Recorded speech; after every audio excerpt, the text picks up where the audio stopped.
नमस्कार, स्वागत है आपका हमारे चैनल पर। मैं हूं आपके साथ शिप्रा सैनी। देश का अगला राष्ट्रपति कौन होगा, इसको लेकर राजधानी दिल्ली की सियासी गलियारों में कई नामों पर लगातार चर्चा जारी है। आपको बता दें, वर्तमान राष्ट्रपति रामनाथ कोविंद का कार्यकाल 24 जुलाई को खत्म हो रहा है। लेकिन इस बीच खबर ये भी सामने आई है कि एनडीए और विपक्ष के राष्ट्रपति पद के संभावित उम्मीदवारों के नाम पर जबरदस्त चर्चा हो रही है। कई नाम सामने भी आए हैं, लेकिन बड़ी जानकारी जो निकलकर सामने आ रही है वो ये कि देश की सत्ता पर काबिज बीजेपी इस बार किसी आदिवासी को राष्ट्रपति बना सकती है। ये बड़ी जानकारी सामने आई है। तो आदिवासी उम्मीदवार को उतारने पर बीजेपी विचार कर रही है, जो कि राष्ट्रपति पद के लिए बीजेपी आदिवासी को दरअसल उम्मीदवार बना सकती है। इस तरीके की खबरें आ रही हैं। तो साफ है कि बीजेपी ने अगर ट्राइबल कार्ड चला तो देश को पहला आदिवासी राष्ट्रपति मिल सकता है, जिस तरीके की जानकारी सामने आ रही है।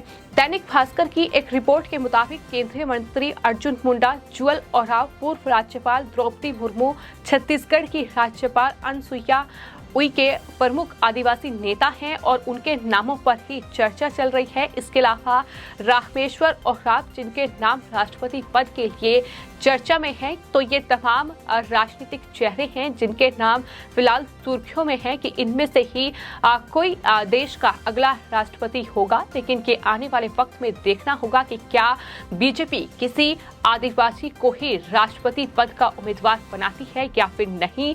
जाहिर तौर पर नाम कई सामने आ चुके हैं, तो वहीं इन नामों पर भी चर्चा तेज है। और अगर ऐसा होता है तो जिन नामों पर चर्चा चल रही है, यानी वेंकैया नायडू और साथ ही राजनाथ सिंह जैसे बड़े नाम जो कहीं न कहीं इस दौड़ में आगे आ रहे थे, उनके नाम लंबे समय से इस रेस में आगे चल रहे थे, अब उनके नाम पर फुल स्टॉप लग सकता है। क्योंकि देश के कई राज्यों में आने वाले वक्त में विधानसभा चुनाव होने हैं, जिसमें गुजरात एक बड़ा राज्य है, जिसमें एक बार फिर बीजेपी की कोशिश यही है कि गुजरात की सत्ता पर काबिज हो।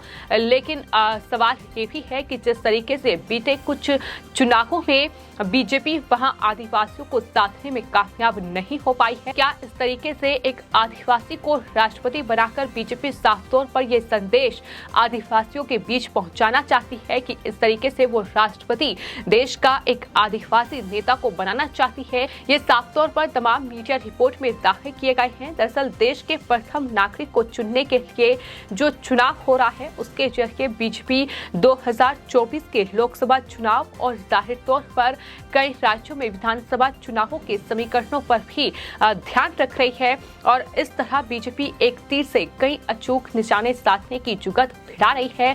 जैसा कि हमने आपको बताया कि विधानसभा चुनाव चूंकि गुजरात में है, अगर लोकसभा चुनावों की बात की जाए तो लोकसभा की 543 में से 47 सीटें जो हैं वो एसटी कैटेगरी के लिए आरक्षित हैं। 42 लोकसभा सीटों पर सीधे आदिवासी समुदाय प्रभावी हैं और इस तरह से मध्य प्रदेश, छत्तीसगढ़ और गुजरात में भी जो आदिवासी वोटर है वो कहीं न कहीं उन चुनावों में निर्णायक भूमिका निभाता है। और हो सकता है कि बीजेपी इस तरीके से अपनी रणनीति तैयार कर रही है कि एक आदिवासी नेता को राष्ट्रपति बनाने की तैयारी बीजेपी की ओर से की गई है।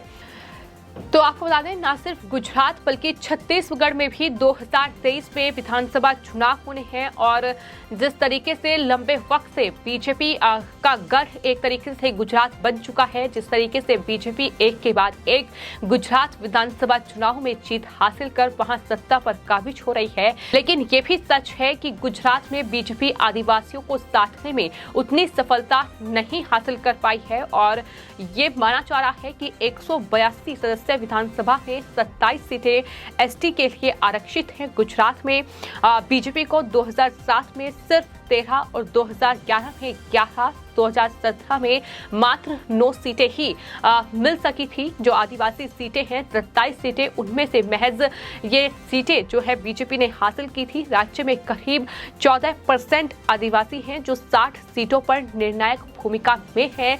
ये भी एक चुनावी रिकॉर्ड है जो गुजरात से हम कह सकते हैं कि सामने आया है। यानी किस तरीके से 27 सीटें 182 सीटों में से ऐसी हैं जिसमें सीधे तौर पर जो आदिवासी वोट बैंक है वो निर्णायक भूमिका निभाता है। और अगर बीजेपी एक आदिवासी को देश का राष्ट्रपति बनाती है तो बड़ा जो फायदा है वो बीजेपी को गुजरात विधानसभा चुनावों में भी हो सकता है। और यही वजह मानी जा रही है कि बीजेपी अब एक आदिवासी चेहरे पर ही दरअसल फोकस कर रही है, विचार कर रही है। इसके अलावा बात अगर झारखंड की जाए तो आपको ये बताते हैं कि झारखंड की 81 विधानसभा सीटों में से 28 सीटें एसटी के लिए आरक्षित हैं और 2014 में बीजेपी इनमें से 11 सीटें, 2019 में महज 2 सीटें ही जीत सकी थी। और इसी तरह मध्य प्रदेश की कुल 230 सीटों में से 84 पर एसटी वोटर निर्णायक भूमिका में हैं। 13 में बीजेपी ने यहाँ आपको बता दें 84 जो एसटी सीटें हैं उसमें से महज 59 सीटें जीती, जो 5 साल बाद 2018 में सिमटकर 34 रह गई। अब कुछ ऐसा ही हाल छत्तीसगढ़, उड़ीसा, महाराष्ट्र में भी है जहां के चुनाव में आदिवासी समाज बड़ी भूमिका निभाता है। तो जिस तरीके से समय के साथ साथ जो आदिवासी वोट बैंक है वो बीजेपी का कम हुआ है, या यूं कहे कि एनडीए का कम हुआ है, उसे देखते हुए बीजेपी अब इस तरीके से निर्णायक फैसला ले सकती है। कई नाम चर्चाओं में हैं जिसमें केंद्रीय मंत्री अर्जुन मुंडा है, इसके अलावा पूर्व राज्यपाल द्रौपदी मुर्मू है, इसके अलावा छत्तीसगढ़ की राज्यपाल अनुसुईया उइके है जो कि एक आदिवासी नेता है, उसे बीजेपी जो है राष्ट्रपति उम्मीदवार बना सकती है। इसके अलावा रामेश्वर उरांव भी, उनके नाम पर भी चर्चा लगातार जारी है। देखना दिलचस्प होगा कि बीजेपी किसे राष्ट्रपति उम्मीदवार बनाती है। फिलहाल इन नामों पर लगातार चर्चा जारी है। तो लगातार जो मीडिया रिपोर्ट सामने आ रही है उनमें ये नाम सामने आए हैं, लेकिन इससे पहले जो उपराष्ट्रपति वेंकैया नायडू हैं उनका नाम सामने आ रहा था। इसके अलावा जो रक्षा मंत्री राजनाथ सिंह हैं उनका भी नाम सामने आया था कि बीजेपी उन्हें दरअसल राष्ट्रपति पद का उम्मीदवार बना सकती है। लेकिन अब उन नामों पर कहीं ना कहीं फुल स्टॉप लग चुका है। और चूंकि अब देश का चुनावी माहौल एक तरीके से गर्मा गया है, 2022 की अगर बात की जाए तो गुजरात महत्वपूर्ण राज्य है जिसमें चुनाव होने हैं। इसके अलावा अगले साल 2023 में छत्तीसगढ़ जो कि कांग्रेस शासित राज्य है, इसके अलावा राजस्थान में भी विधानसभा के चुनाव होने हैं जो कि कांग्रेस शासित राज्य है। तो उन राज्यों में किस तरीके से बीजेपी सेंध लगा पाए, किस तरीके से कांग्रेस को सत्ता से बेदखल कर पाए, इसको लेकर भी कहीं ना कहीं जो चुनावी रणनीति है वो इसी चुनाव के तहत बीजेपी कोशिश करेगी कि बनाई जाए। और यही माना जा रहा है कि ये जो आदिवासी वोट बैंक कहीं ना कहीं समय के साथ साथ बीजेपी के हाथों से छिटक रहा है, इसे किस तरीके से दोबारा अपने पाले में किया जाए। कहीं ना कहीं फोकस जो है बीजेपी का वो इसी बात को लेकर है। और शायद यही वजह है कि इस तरीके से ये बड़ी खबर सामने आई है कि किसी आदिवासी चेहरे पर बीजेपी इस वक्त जो है विचार कर रही है, उसे ही राष्ट्रपति बनाया जाएगा। और अगर ऐसा होता है तो जाहिर तौर पर यह पहला मौका होगा जब देश में एक आदिवासी नेता को राष्ट्रपति बनाया जाएगा। इससे पहले बीजेपी ने जब राष्ट्रपति रामनाथ कोविंद का नाम सामने रखा था तो जाहिर तौर पर एक दलित चेहरे को बीजेपी ने राष्ट्रपति बनाया, जिसको लेकर बीजेपी काफी सुर्खियों में भी रही, क्योंकि एक दलित को राष्ट्रपति बीजेपी की ओर से बनाया गया था। और अब जो फोकस है वो एक आदिवासी चेहरे पर है। तो जाहिर तौर पर एक बार फिर निगाहें इस बात पर टिकी हुई है कि आखिर अब कौन वो चेहरा होगा जो कि राष्ट्रपति का उम्मीदवार बनेगा।